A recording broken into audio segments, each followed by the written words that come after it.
नमस्कार। जनता एक्सप्रेस में घर घर पागल, हर घर पागल, क्या ये वाकई में सच है? ये जानने के लिए हमारे पार्ट 2 में जुड़ रहे हैं हमारे साथ फिर से हमारे सब्जेक्ट विशेषज्ञ डॉक्टर हिमांशु वैद्य। नमस्ते सर। नमस्ते।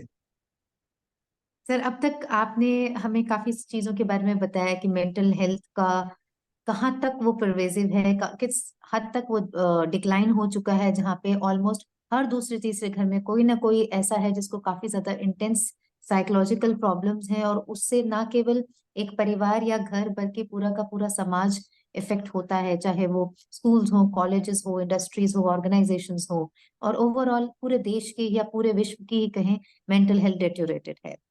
राइट। पिछले क्वेश्चन में आपने हमें बताया कि हमारे खुद का मेंटल हेल्थ एक्ट जो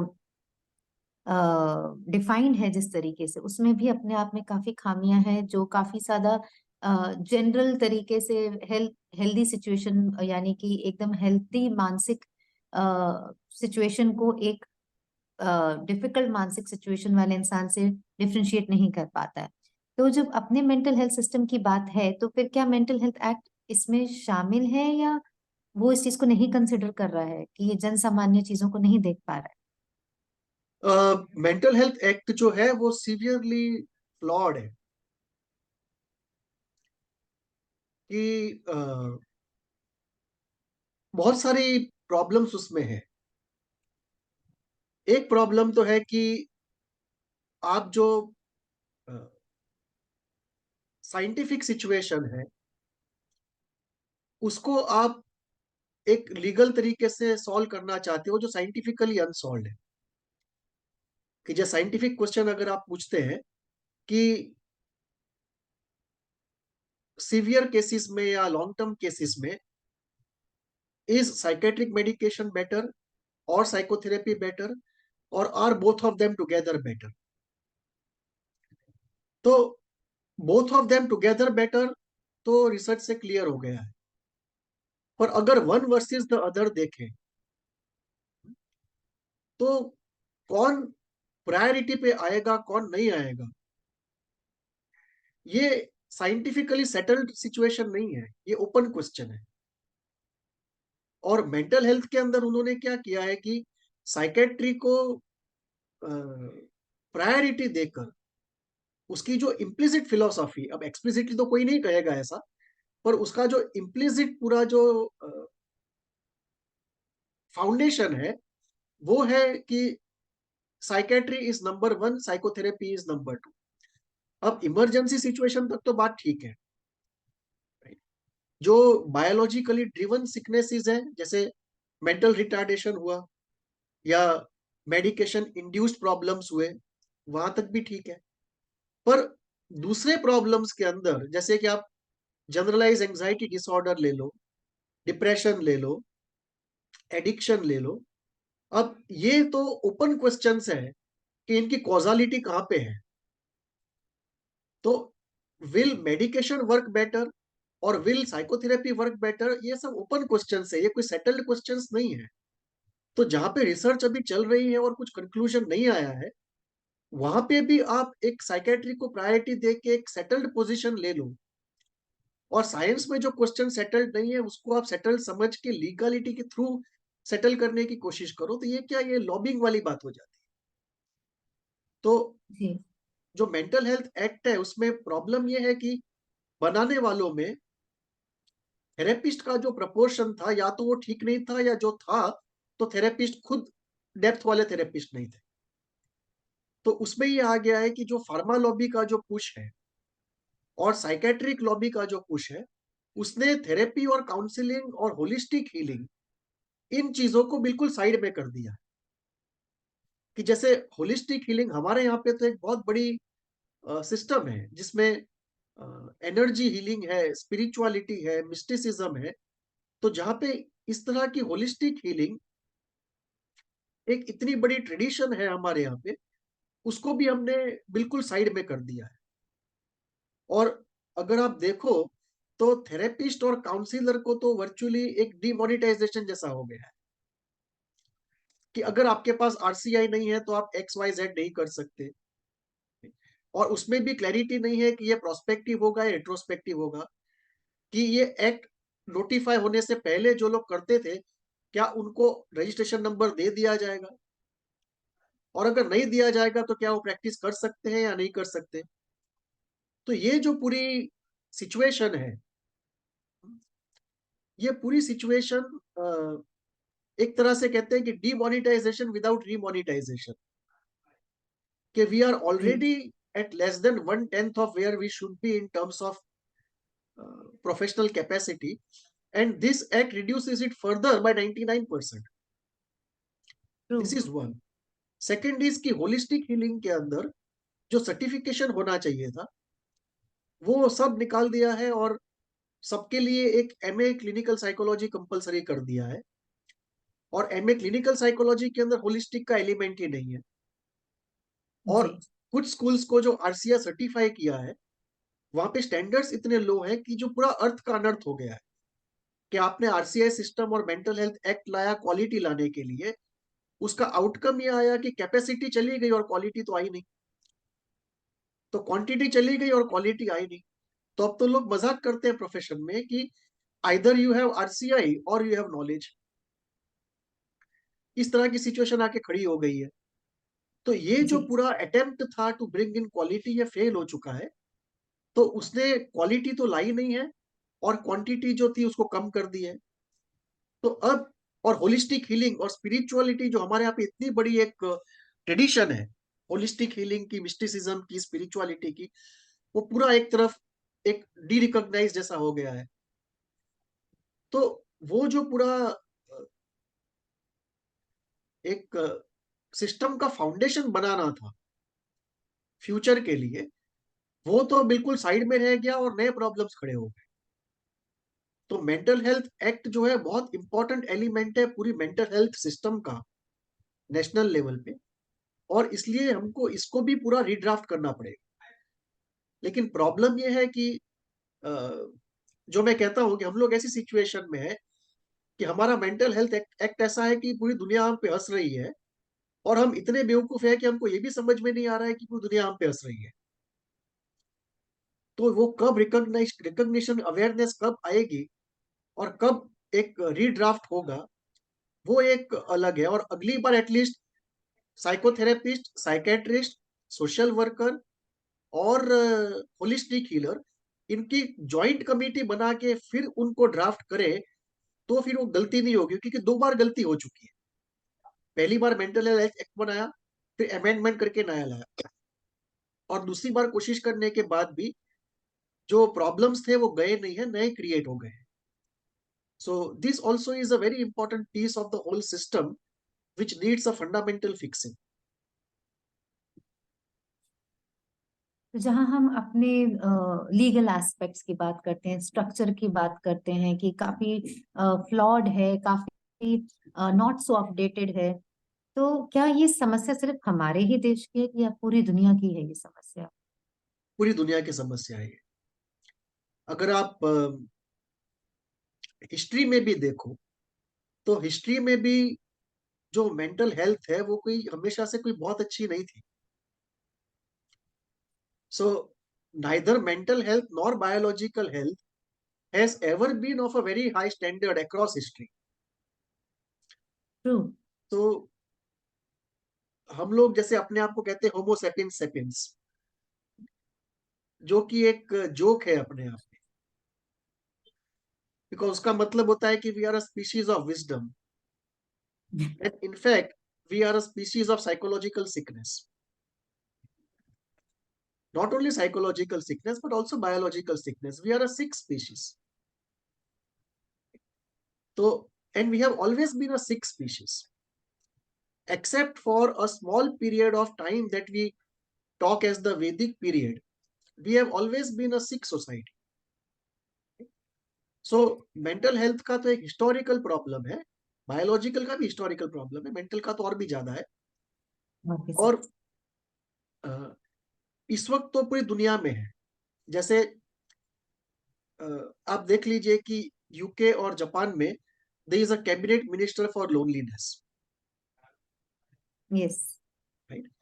अब आपको अगर कैबिनेट मिनिस्टर बनाना पड़े लोनलीनेस का, तो ऑब्वियसली सिचुएशन आपकी बहुत ग्रेव है कि एक एपिडेमिक के फॉर्म में अगर वो चीज फैल नहीं गई हो तो वहां तक जाने की आपको जरूरत ही ना पड़े। उसी तरह से आप सुसाइड्स देखो even in the developed world. आप हैप्पीनेस के जो सर्वेज होते हैं उनके रिजल्ट्स देखो।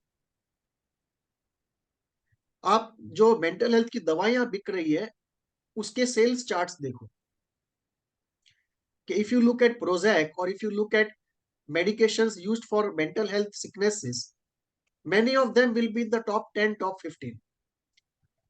कुछ कंट्रीज में तो they might even be in top 5। तो और डब्ल्यूएचओ के सर्वेस देखो आप ग्लोबली, हर कंट्री के जो खुद के मेंटल हेल्थ इंस्टीट्यूशन है उनकी रिपोर्ट्स देखो, और इन जनरल आप लोगों से भी बात करो। आप फेसबुक पे जाओ और आप डिप्रेशन का पेज देखो कि डिप्रेशन सपोर्ट ग्रुप के, जहां पे जो लोग डिप्रेस्ड है सब इकट्ठे हुए हैं and they are trying to support each other. आप एंग्जाइटी के सपोर्ट ग्रुप देखो, एक एक ग्रुप के अंदर मिलियन मिलियन से ज्यादा लोग आपको मिलते हैं। आप इन सब लोगों को इकट्ठा करके पॉपुलेशन देखो और डबल काउंटिंग निकालो, लेट अस से द डबल काउंटिंग इज 25%। फिर भी इनको एक ऐड करके जो फिगर मिलती है ग्लोबली एक बहुत बड़ी फिगर है। तो इसका मतलब तो ये है कि जिसको हम पेंडेमिक कहते हैं उस तरह के एक नहीं बल्कि कई साइकोलॉजिकल पेंडेमिक एक साथ आज से नहीं कई दशकों से वर्ल्ड वाइड चल रहे हैं, अनरिकॉग्नाइज्ड, अनट्रीटेड। और उसका एक बहुत बड़ा रीजन ये है कि ये चलने के पीछे मॉडर्निटी जो है और अब्राहमनिकल थिंकिंग जो है वो भी इनके लिए रिस्पॉन्सिबल है। अब वो जो सिंगुलरिज्म वर्सेस प्लूरलिज्म की डिबेट में जो सिंगुलरिज्म है उसमें से आने वाला जो अब्राहमनिकल थिंकिंग है उसमें से आने वाला जो एक मॉडर्निटी है, अब ये जो है ये पूरा वेस्टर्न सिविलाइजेशन का तो बेस है। अब जहां पे ये बेस में ही डिफेक्ट्स है तो इसको कोई पब्लिक डिस्कोर्स में लाना ही नहीं चाहता, और इसलिए वो पेंडेमिक की बात करना ही नहीं चाहते। बिकॉज अगर वो पब्लिक डिस्कशन करेंगे तो उनकी कल्चरल वैल्यूज क्वेश्चन में आएगी, उनकी कल्चरल वैल्यूज के पीछे उनका एक जो कॉर्पोरेट कमर्शियलाइजेशन है वो क्वेश्चन में आएगा, उनकी पूरी क्वालिटी ऑफ लाइफ, उनकी पूरी वे ऑफ लिविंग क्वेश्चन में आएगी, अब्राहमनिकल थिंकिंग, क्रिश्चियनिटी, इस्लाम क्वेश्चन में आएगा, सिंगुलरिज्म वर्सेस प्लूरलिज्म के अंदर सिंगुलरिज्म क्वेश्चन में आएगा। सिंगुलरिज्म क्वेश्चन में आएगा तो उनका एनवायरमेंटलिज्म, फेमिनिज्म, वोकिज्म सब कुछ क्वेश्चन में आएगा। तो वो जो भी वो लोग सोच रहे हैं उनका जो पूरा इंटेलेक्चुअल वर्ल्ड है वो पूरा इंटेलेक्चुअल और कोलैप्स इमोशनल वर्ल्ड ही क्वेश्चन में आ जाता है, कोलैप्स होने की नौबत आ जाती है। फियर पे आ जाता है, एक एंजाइटी एप्रीहेंशन पे आ जाता है। इसलिए वो करना ही नहीं चाहते। So it's a global problem unrecognised. तो इसमें हो क्या रहा है कि because it is not being recognised and tackled globally, people at individual level are feeling helpless and they are trying to find solutions of their own। तो कोई कोई स्पिरिचुअल स्कूल की तरफ जा रहा है, कोई आयुर्वेद की तरफ जा रहा है, कोई तंत्र साधना में जा रहा है, बिकॉज उनको पता नहीं है कि कहाँ पे सॉल्यूशन मिलेगा। क्योंकि एक जो होलिस्टिक सिस्टमैटिक चीज जो सरकारों को करनी चाहिए वो कोई सरकार कर नहीं रही है, क्योंकि पहले तो उनको ये समझ में ही नहीं आ रहा है कि सिचुएशन क्या है। ना उनको मेंटल हेल्थ का कोई नॉलेज है, ना उनको कोई होलिस्टिक हेल्थ का कोई नॉलेज है, ना उनको उसकी क्रिटिकलिटी पता है, ना उसके इम्प्लीकेशंस पता है, और फाउंडेशन में कहाँ पे डिफेक्ट्स हैं जिसकी वजह से ये मर्ज हो रहा है वो भी नहीं पता, और वो पता करना भी नहीं चाहते। तो ये जो पूरी सिचुएशन है ऐसी कॉम्प्लिकेटेड सिचुएशन है और इतनी सटल है कि it will take some time before people even recognise की प्रॉब्लम क्या है, और उसके बाद सॉल्यूशन होगा। तो अभी तो लोग इंडिविजुअल लेवल पे भटक रहे हैं without any systematic assistance from any government. जबकि प्रॉब्लम तो ऐसा है कि यूनाइटेड नेशंस को टैकल करना चाहिए इसको, कि यूनाइटेड नेशंस को एक ग्लोबल मेंटल हेल्थ कमीशन बनाना चाहिए to go into the last 50 years कि what has gone right and what has gone wrong and what to do for the next 50 years। लेकिन वहां जो वीर पुरुष बैठे हैं उनकी अकल भी घुटनों में है, वो भी बिके हुए हैं। और जो हमारे यहाँ बैठे हुए हैं, वो तो उनसे भी क्या कहते हैं कि वो शब्दों से परे हैं, वो इतने गए बीते हैं। इस कैटेगरी के लोग हमारे यहाँ पे बैठे हुए हैं सेंटर में। स्टेट में तो क्या बात ही मत करो, पर सेंटर में भी ऐसे बैठे हुए हैं कि मेंटल हेल्थ क्या है, होलिस्टिक हीलिंग क्या है, हमारी स्पिरिचुअल ट्रेडिशन क्या है, हमारा कल्चरल पास्ट क्या है, उसका क्या कनेक्शन है मेंटल हेल्थ के साथ में, आइडल वर्शिप का क्या कनेक्शन है, एनर्जी हीलिंग का क्या है। अब ये जो होलिस्टिक कंसिडरेशंस है, ये बिल्कुल इससे दूर पॉलिसी मेकर्स बैठे हुए हैं, और जो एक्सपर्ट्स को रिलाय करते हैं वो भी इनसे दूर है। तो इस वजह से ये होता है कि न तो उसका क्लियर अंडरस्टैंडिंग आता है, न कॉम्प्रिहेंसिव अंडरस्टैंडिंग आता है, न प्रॉब्लम ठीक से फॉर्मुलेट होता है, और न उसके सॉल्यूशन, और सॉल्यूशन को मास स्केल पे इंप्लीमेंट करने के लिए पब्लिक हेल्थ सिस्टम्स, इसमें से कुछ भी हो नहीं पाता। So this is where we are in the middle of multiple global pandemics, active and pervasive for decades, not recognized, not treated, and little hope of anything being done on that front. इस तरह की एक tragic situation में हम लोग हैं।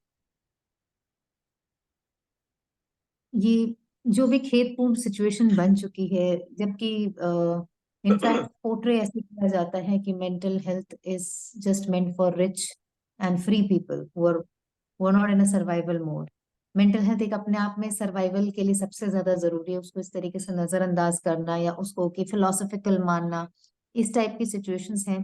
तो जब कंपैरेटिवली थोड़ी सी जागरूकता क्रिएट की जा रही है, और अगर हम स्पेसिफिक ये जो एपिडेमिक है मेंटल हेल्थ की बीमारियां जो फैली हुई है हमारे सबके अंदर, तो कौन से सबसे कॉमन है जो आपको लगता है कि ये अंडर डायग्नोज ही रहते हैं, अनडायग्नोज रहते हैं ये प्रॉब्लम्स भारत में स्पेसिफिकली?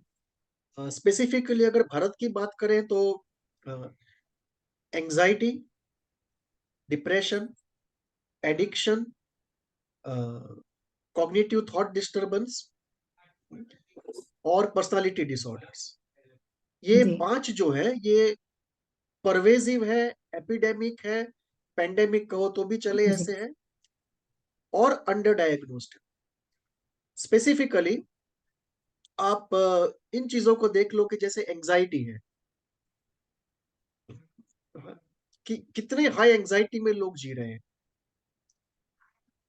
डिप्रेशन को आप देख लीजिए, आप रास्ते पे की जहां पे भी चार रास्ते पे अगर लाल लाइट होती है, तो आप शीशा नीचे करके चारों तरफ देख लीजिए लोगों के चेहरे। कोई बड़ी रिसर्च की जरूरत ही नहीं है। आप जहाँ रहते हैं सोसाइटी में देख लीजिए लोगों को, आपको मिल जाएंगे लोग। और सबसे जो परवेजिव है हमारे यहाँ पे अनडायग्नोस्ड, जो सबसे ज्यादा परवेजिव और सबसे ज्यादा अनडायग्नोस्ड है, वो है पर्सनालिटी डिसऑर्डर्स। जी बिल्कुल। कि जो घर घर पर्सनालिटी स्वभाव के डिसऑर्डर, नाम पे क्लीन चिट दे दी जाती है। हाँ, कि उनका तो स्वभाव ही ऐसा, ऐसे करके क्लीन चिट दे दी जाती है, और हर एक विक्टिम्स को कहा जाता है कि आप एडजस्ट करो। एडजस्ट। उसमें होता क्या है कि जो सही में डिस्टर्ब्ड है उसका तो इलाज होता नहीं है, लेकिन दूसरा पेशेंट खड़ा हो जाता है।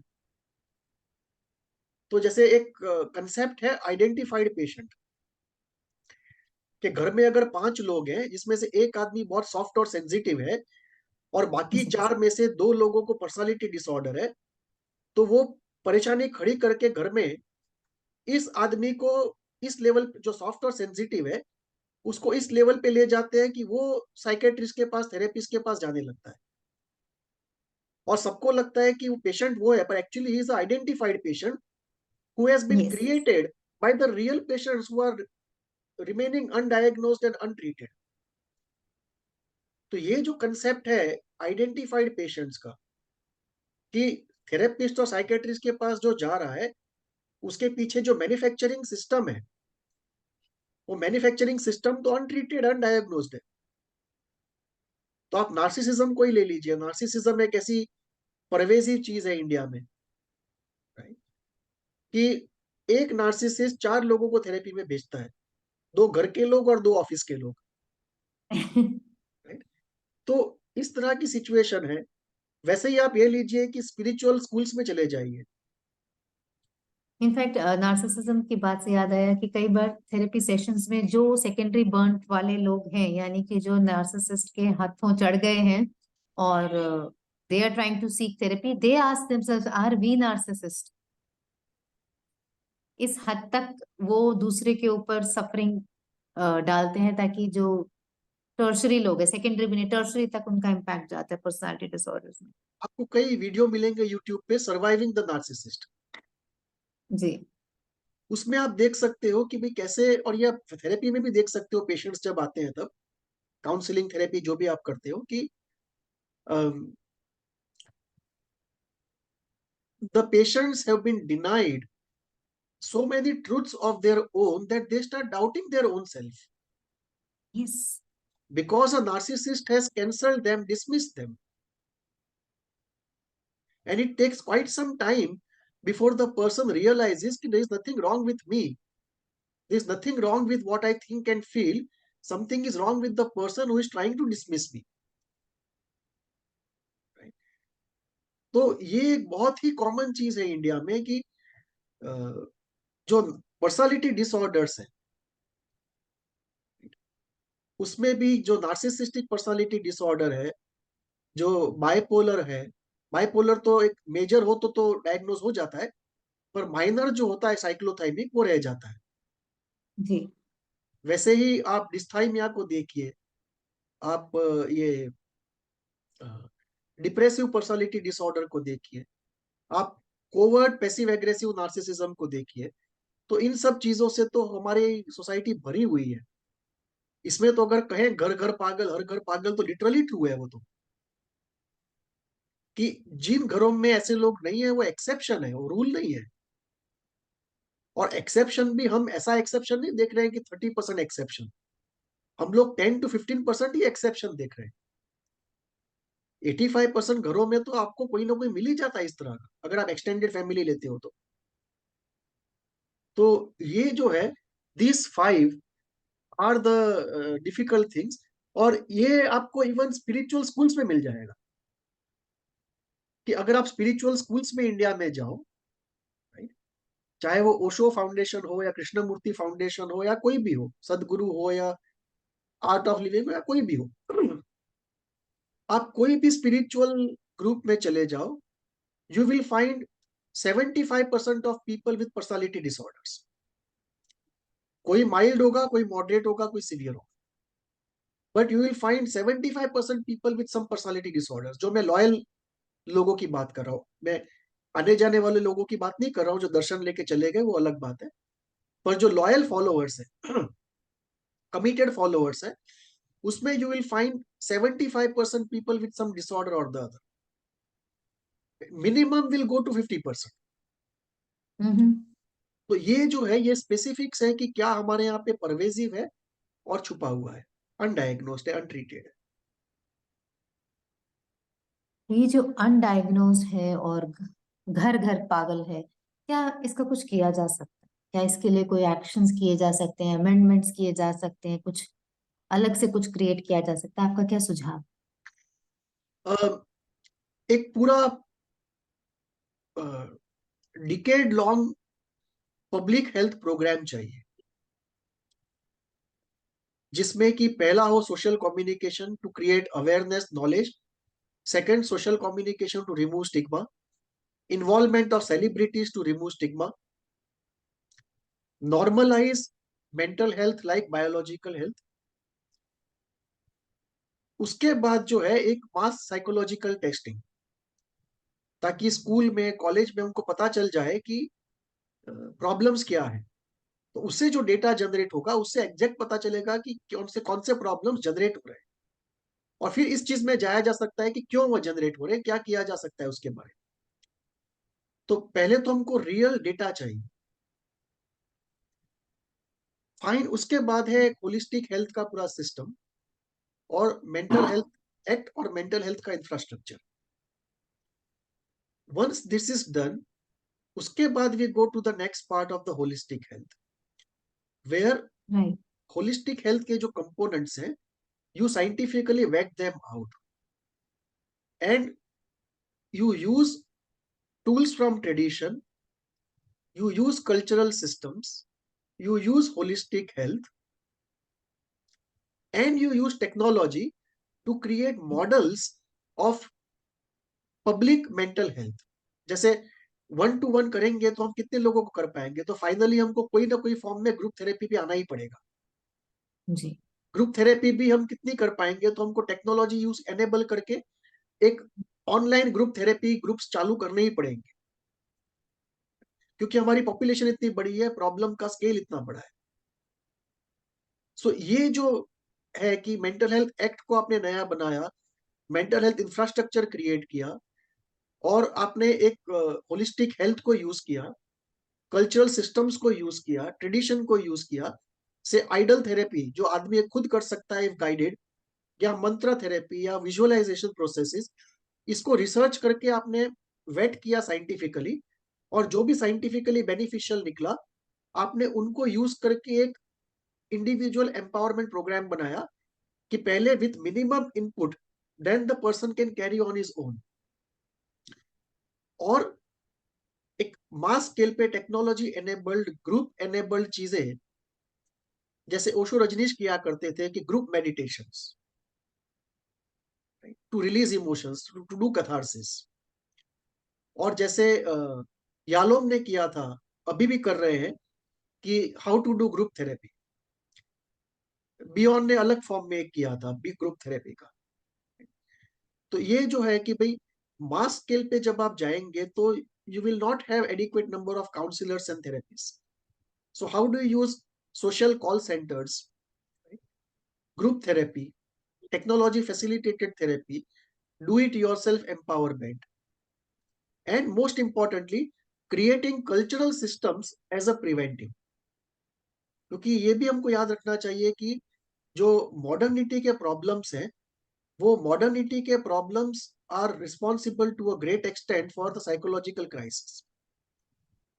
कि आदमी चार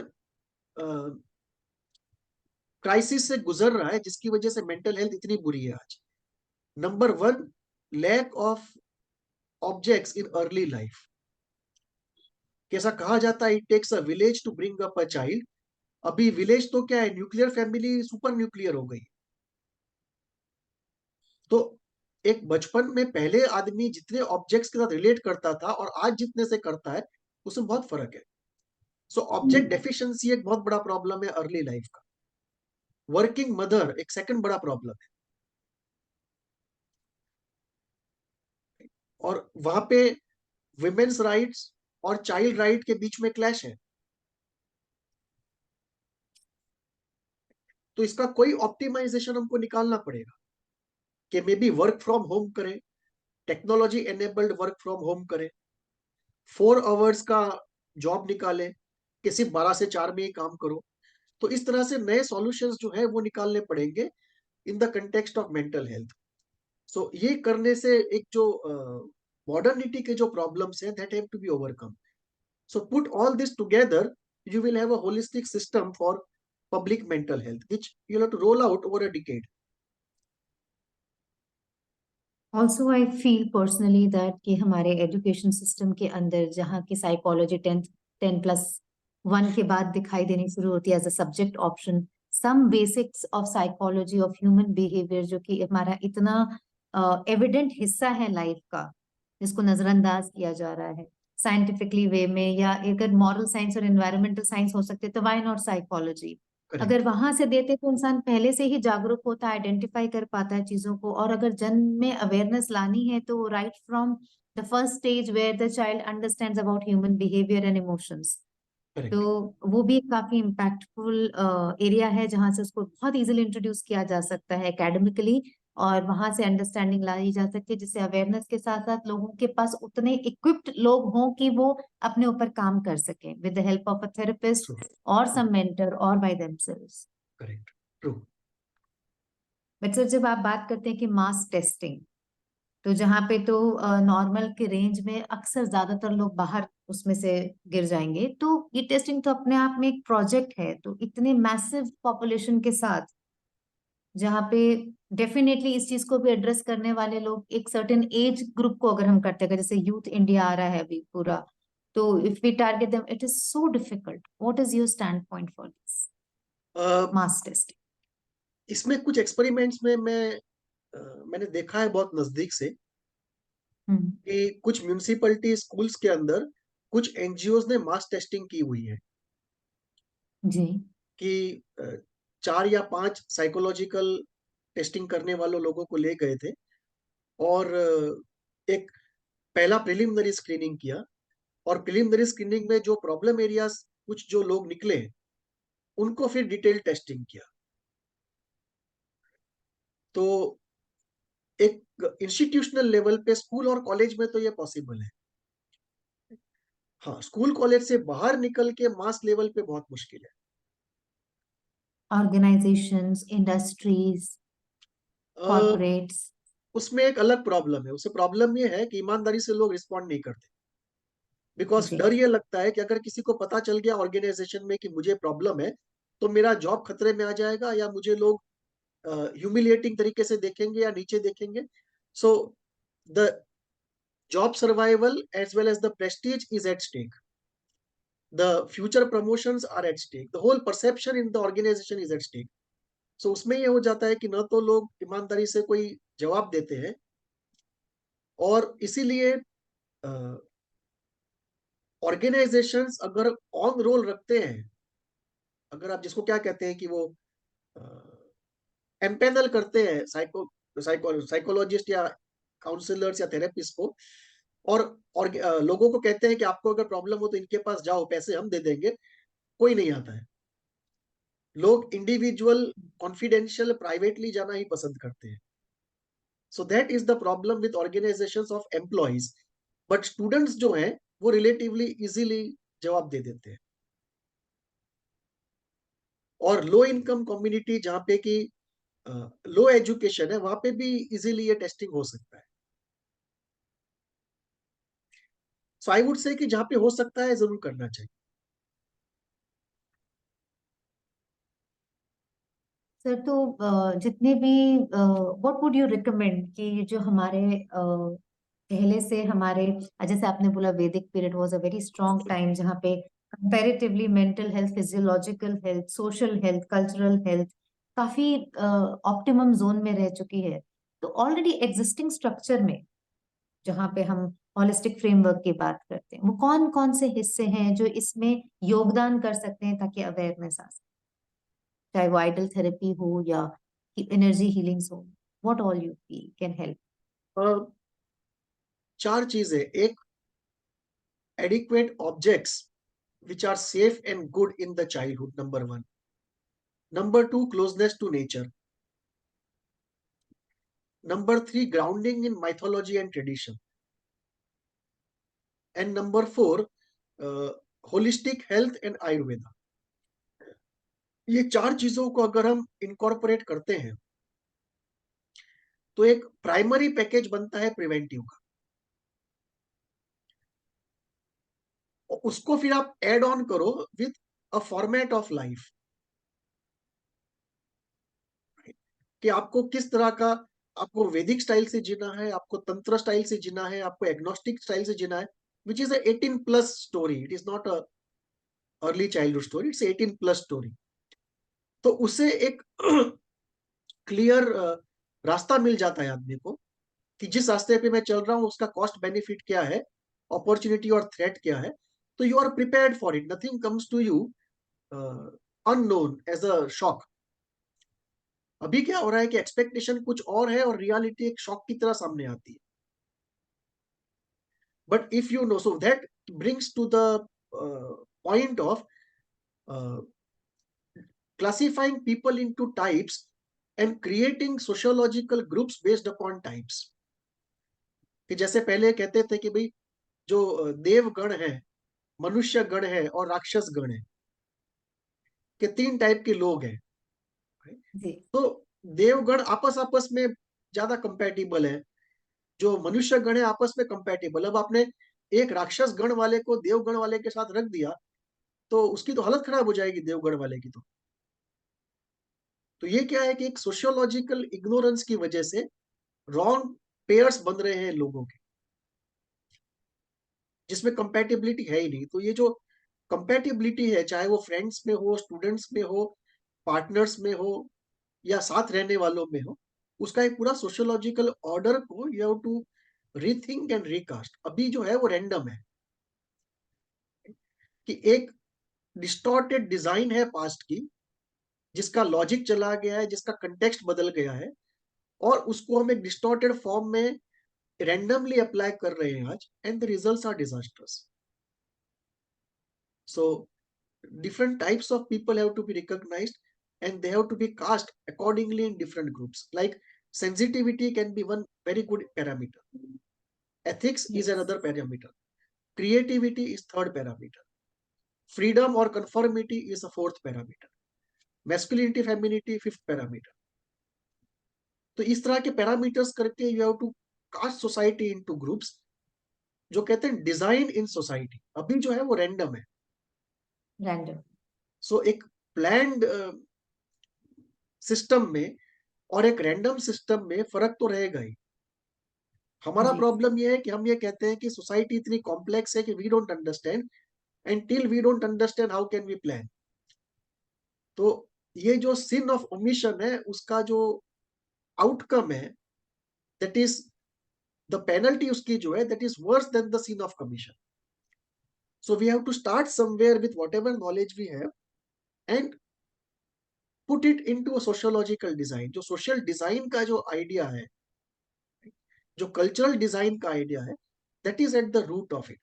बिकॉज अगर आप दो चीज देखें, कॉन्स्टिट्यूशन और एनवायरनमेंट, तो एनवायरनमेंट में फिजिकल एनवायरनमेंट तो एक तरफ रह गया, लेकिन जो हम डिजाइन कर सकते हैं वो है कल्चरल एनवायरनमेंट, जी। And that is I would say 60% of mental health. तो जो कल्चर डिजाइन है, that comes at the core of it, कि culture design with mental health concerns at the centre. So आज की दिलचस्प चर्चा इसे एक फाउंडेशनल क्लैरिटी आई है, और सभी श्रोतागण सुनने वालों इसको श्योरली आगे ले जाएंगे to create more awareness, to be aware for one self. जागरूकता सबसे पहला कदम है इसमें। अगले एपिसोड में किसी और विषय पर बातचीत करने के लिए दोबारा मिलेंगे इसी चैनल पर। आज्ञा दीजिए। नमस्ते। नमस्ते।